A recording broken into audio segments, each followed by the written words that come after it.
Hello guys, and today I wanted to discuss when you are purchasing a machine, excavator or loader, we'll cover them both, what attachments you would like to start out with or what would fit your business coming right out of the gate.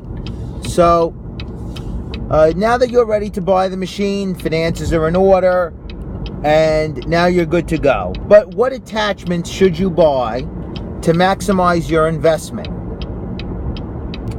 So my recommendation is, so the first thing everyone's going to buy is a bucket.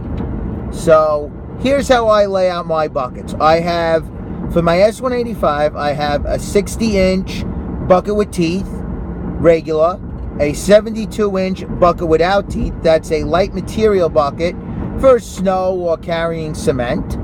And I have a 68-inch 4-in-1 bucket, combination bucket. And you would say, well, why do I have a bucket with teeth for digging and a combination bucket? Well, that's just in case the combination bucket should break a cylinder or a hose and I won't be out of business. If you want it to be a little more economical and still have a 4-in-1 bucket, you can just get a bucket by tooth bar. And if your 4-in-1 bucket should break, then you can just throw on your bucket by tooth bar on your smooth edge bucket and you're good to go. The way my S300 lays out, I don't have a 4-in-1 for that machine. I just have a 72-inch digging bucket and an 80-inch light material bucket, smooth edge. The other thing you would like to get is a set of pallet forks. Indispensable attachment. Even if you think you don't need it, you'll always use it. Even a guy like me, we use it a lot. I have the Bobcat brand forks, obviously. Being a Bobcat guy, they're $950. To me, they're the best on the market. So that's my opinion. And for $950, you can't go wrong. Another attachment that I feel doesn't get enough attention anymore due to the fact that it's considered old technology is a backhoe attachment. I'm not talking about the silly little, swinger ones that you don't sit on. They're terrible. They're not worth the money. I'm talking about a regular sit-on backhoe attachment. And the reason why I say is because, A, if it's your only machine, it's always good to have something that you could trench with. And B, if you have an excavator, a mini or whatever, it's a nice complement to it. If you got to get into a building, or maybe you just have a little light trenching to do, but you have a lot of loader work, you don't have to move two machines. I would not purchase a new one from the dealership because they're for $10,000 and up. I wouldn't invest that much money in that type of attachment for what you would use it for. But you could grab one used off the net, Bobcat brand or other, maybe $2,000, $3,000, $4,000, $5,000. Perfectly acceptable investment. And you have a spare excavator, backhoe attachment, and it's just there.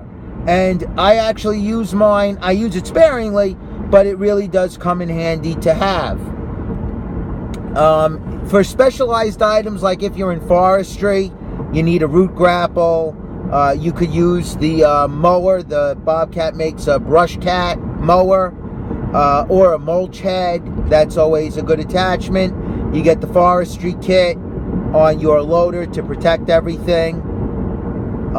If you're into concrete or you're doing sports fields, doing a lot of grading, fine grading on large areas, the laser guided graders are the way to go. They're very, very nice. They are expensive, but if that's your business, you might want to look into owning that piece of equipment. It's very nice. And rental expenses could go high for those pieces of equipment. And even if you get a manual one, you'll see the laser guided is worth the extra money just in the savings that you don't have to manually adjust it. And if you're into more of a landscaping field, you're doing large areas, a rock hound, great attachment.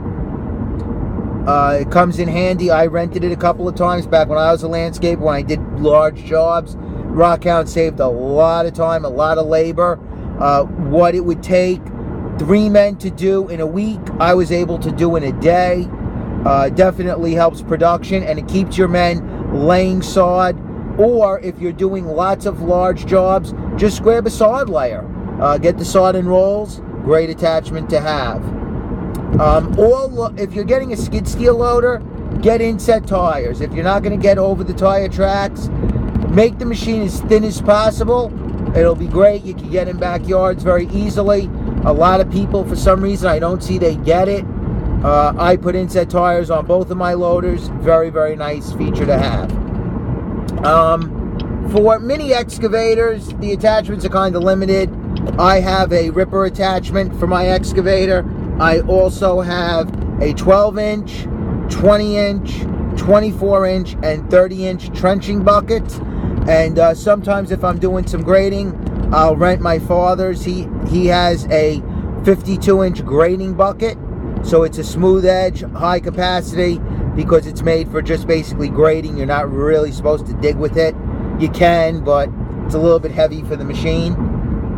But that's also a fine attachment to invest in.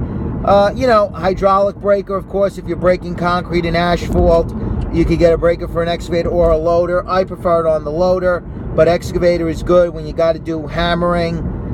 When you're jackhammering a sidewalk, you can basically stay in one spot.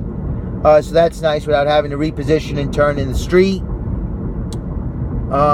If you have, with the excavators, get the rubber tracks on the Mini. Don't get the steel tracks. Chances are you're going to be going over finished surfaces. Steel tracks will tear up asphalt, concrete. You don't want to have that. Pavers. Rubber tracks are the way to go. I know when they break, they are expensive, but I think you'll get more productivity over the long haul with rubber tracks. If you have any questions or comments, please post them below. I always like to help as much as I can. Thank you guys, and have a good weekend.